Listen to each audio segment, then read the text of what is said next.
Becomes? Okay, yeah, good. Okay, hello, Rebecca again. Hello. So can you share your...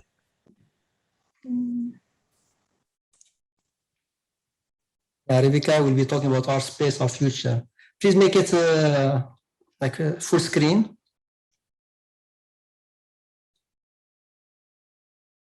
Okay, so come full screen? Yes, it's great. Yeah, great. Okay. Yeah, so I'm also based in Wales, like Fraser, but I don't need to rely on the weather for my presentation. So I'm the project manager of the Our Space, Our Future project. This is Horizon 2020 funded project. We started back in December 2018 and we're running through to next May. So the consortium consists of 8 partners and we're spread out across Europe. We have Cardiff as our coordinator, and also our evaluation lead is based in Cardiff University. Then we've got our delivery partners, which are going out and carrying out the interventions. And these are Science Made Simple based in Wales, Exploradome in England, Nucleo in Portugal, Planetarium in Denmark, and Sequadro in Italy. We also have a dissemination and communication part to our project, and UC is leading on this. And then we also have Climate Kick, which are helping put together a feasibility report that was part of the objectives of this funding stream. So the vision of our project is a society which enables and empowers all young people, regardless of gender, ethnicity, disability, and socioeconomic inequality, to consider a career related to space science as a relevant, attainable, and exciting aspiration for their future. However, we do have a problem in that although the space industry in Europe is growing considerably at the moment, and a lot of money is being put towards space projects, citizens also agree that science and technology provide benefits for job opportunities, innovation, and society. Europe is actually facing a huge STEM and space skills deficit, and school students who enjoy science do not seem to carry on sort of space science careers as they don't think it's realistic and an aspirational career for their own future. So the solution that Our Space, Our Future is trying to come up with is to take a whole school and whole family approach to support the thinking for students and their key influencers. We want to raise awareness of the diversity of space careers, and also to highlight the personal relevance and the value for everyone in the employment potential of the space industry for all. So how are we doing this? Our target audiences are 15,000 school students, 10,000 public family influencers, 35 online visitors, and over 500 adult influencers, such as the wider school systems or senior managers, etc. So we're looking to reach over 60,000 people with our project. The approach we have taken began with a co-creation retreat, so all countries could work together on creating or improving the content and delivery methods of space-related activities.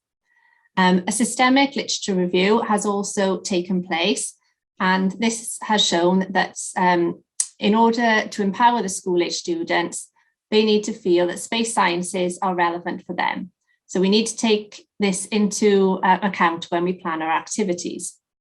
We also carried out an audience development plan, and each country had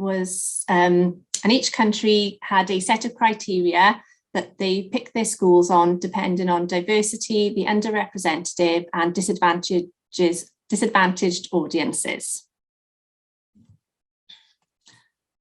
The outcomes of this work has led to our methodology plan, which is a multiple engagement methodology.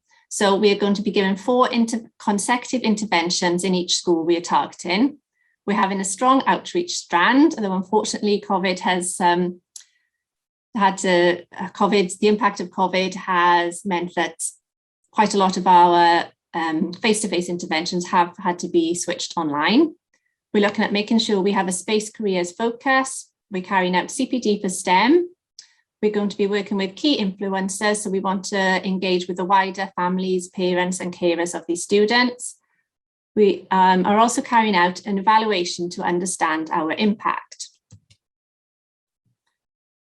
The activities developed aim to bring industry role models, students, their peers and parents and teachers together. So the partners have come together and developed these activities. Some of them have been face-to-face, as I mentioned. We've had planetarium shows. Also, we have had to pivot some of these to online due to the impact of COVID. So we've had things like Space Match and Space Bingo, which have been able to take place online. And I know later in the session, Nuclear are going to be given a presentation on how they have presented their interventions to the schools. All these activities will be on a toolkit on our website for other educators to access. So please check in on our website soon, as they should be up within the next month. We've also created a number of resources on our website. We've got some GIFs and avatar activities, some colouring sheets. So again, we want to be able for the educators to be able to access these easily and use them within their classrooms. As I mentioned before, the project is looking at space careers. So we also have a career resources page. This signposts those who are interested into different jobs, where they can go to have a look at the type of jobs that are available within the space sector. We've also carried out a number of interviews with early career researchers and professionals within the space sector. And these are available on our website and also on our YouTube channel. We've also carried out some webinars on, one of them was Interest is Not Enough, and also on breaking stereotypes that can be viewed again on our website. Our social media pages contain content on space stories, linked to career resources, just fun space facts, and allow students and the wider public to engage with the project. This is one of the main aims that we want to target a wider audience of influencers, including the families and the general public. The partners of the project are also posting on their own pages when school interventions have been carried out to engage with the students and wider families. So please, I put the links up, so please feel free to follow our pages as well. A large part of the project is a longitudinal evaluation study. So Dr. Sophie Bartlett is our researcher on this, and hopefully some of you tuned in for her talk yesterday. But briefly, we aim to monitor the impact of our space activities on students in terms of their attitudes, identities and aspirations in space science, and on the teachers in terms of their attitudes and classroom practice. We're going to explore the experiences and interactions amongst members of the public, mostly families, industry professions and the school staff at our space community events. Though, as I said, COVID restrictions have made us look into changing how we are going to run these community events. So they will probably be happening towards the end of the year. Our robust framework alongside our literature review findings was used to develop a pre and post questionnaire, which will allow us to explore whether students are able to shift not only their interests and what they would like to be, but also what they think they can do and what they might become. Delivery partners have already surveyed some of the students before interventions began, and we will continue this with a post-intervention questionnaire once the students have received their 4 interventions.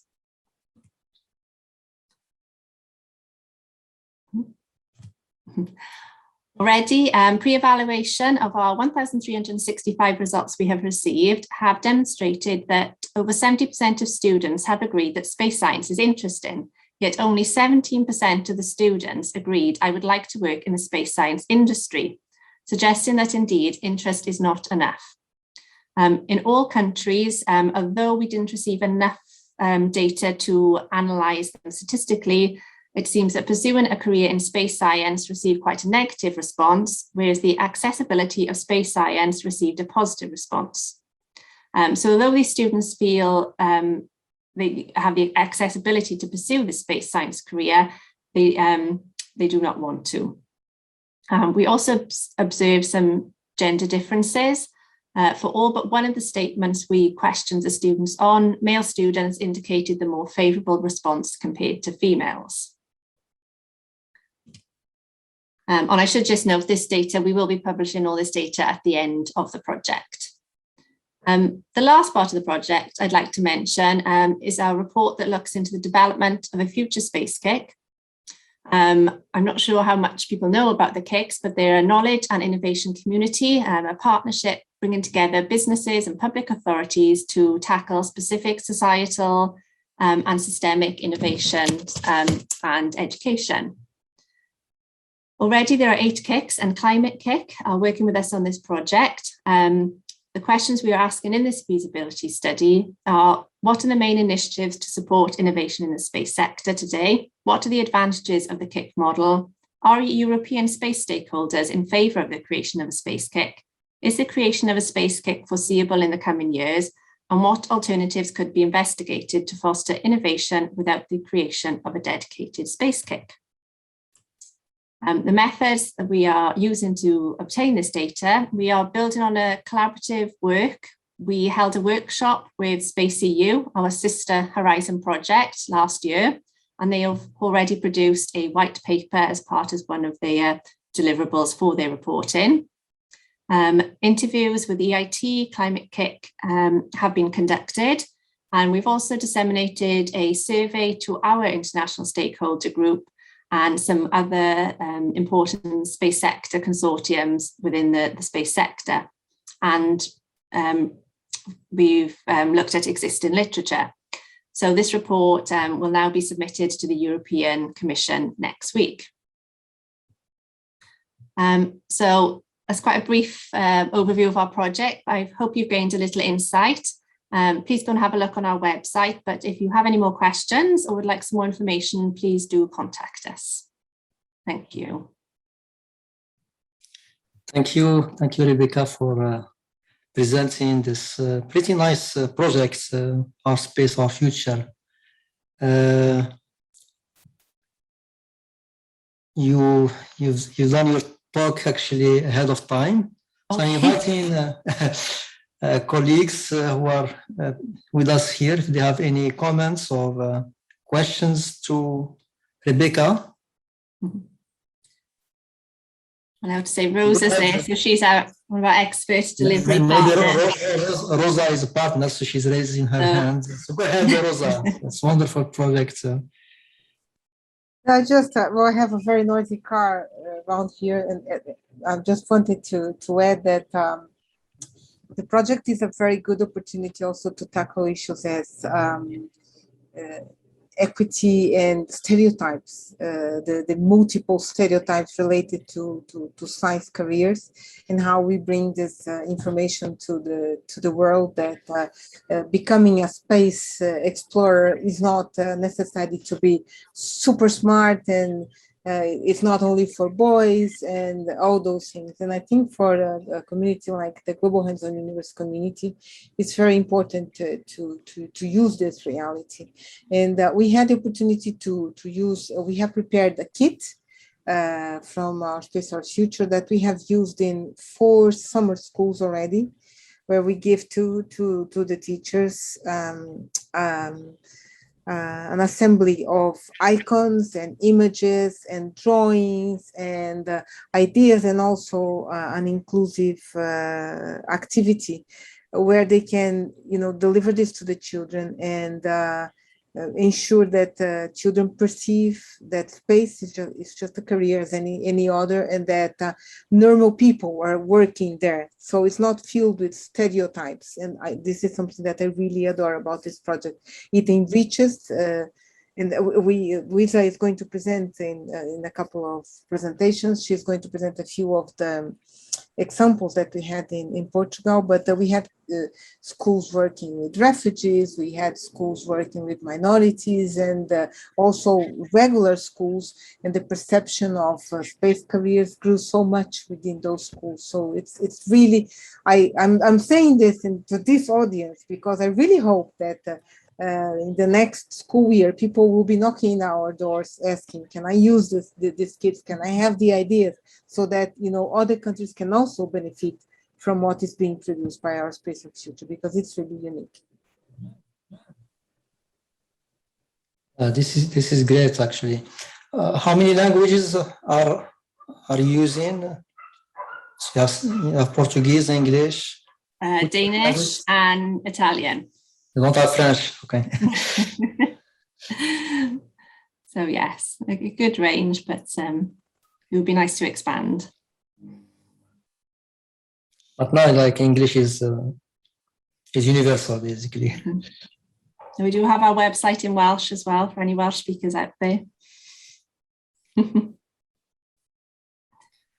No, just to follow on from Rosa, really, a lot of the interventions are, as I said, looking at these role models, a wide range of role models and careers that are out there, and getting these students seeing that they are just normal people in a way that like them. So this is what we've really focused on, and a lot of the resources will be focused on that as well. Well, this is excellent, Rebecca. It's an excellent project. So maybe we'll have more time for the break if there are more questions.